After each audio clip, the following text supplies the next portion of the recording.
Почитувани граѓани на град Скопје, денес Советот на градот Скопје го разгледува буџетот за 2022 година. Ова е буџет кој треба да ги санира штетите од недомакинското владење на СДСМ и Петре Шилегов. Овој буџет е планиран на начин што ќе овозможи исправување со долговите оставени од претходната градска администрација. Во исто време, тој предвидува и нови проекти.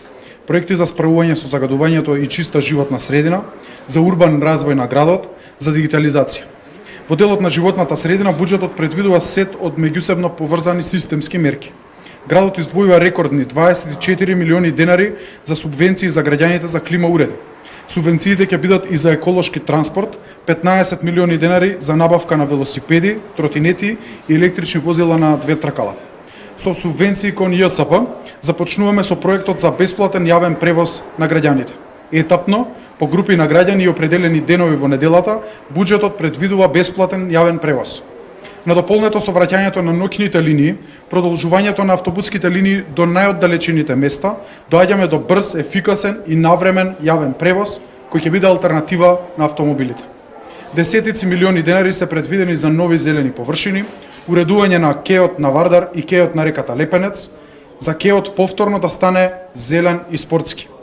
41 милион денари од овој буџет ќе се издвојат за покривање и уредување на Усијанскиот канал, за загадувањето во кисела вода и аеродром од овој канал конечно да стане минато после десетици години.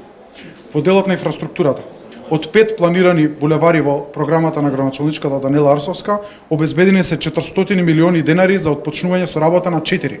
Булеварот Хрватска, Теодоси Гологанов, булеварот Љубљанска и булеварот Борис Трајковски. Ке се градат и улиците Боца Иванова, Лука Геров, Александар Урдаревски, Перо Наков, Диму Хаджидимов и Радишанска помеѓу другите.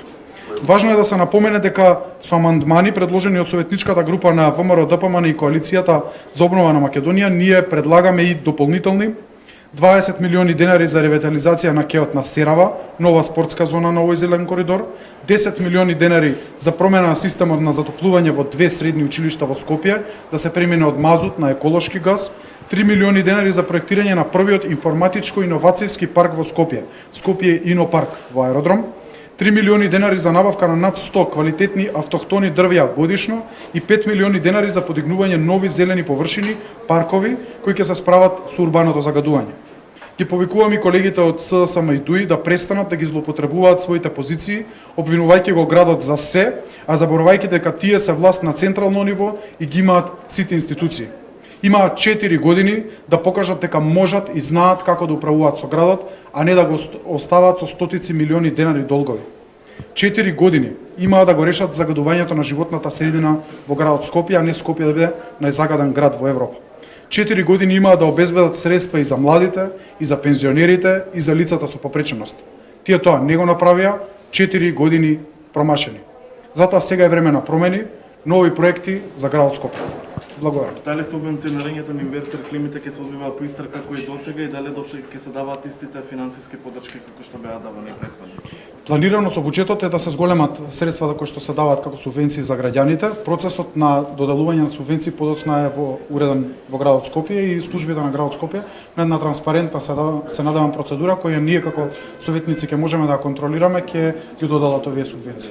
За колку субвенции станува збор, мислам колку сума ќе биде субвенционирана на домаќинство за инвертер клима, бидејќи рековте сумата ќе биде поединечните суми не ги знам како е за едно домаќинство, тоа пак го уредува градот Скопје, но вкупната сума е зголемена и изнесува на највисоки можни средства до сега. Други прашања? За повеќе инвертер клими. За повеќе ќе бидат покриени повеќе домаќинства со инвертер клими, а средствата за поединечно домаќинство ќе бидат утврдени во правилник.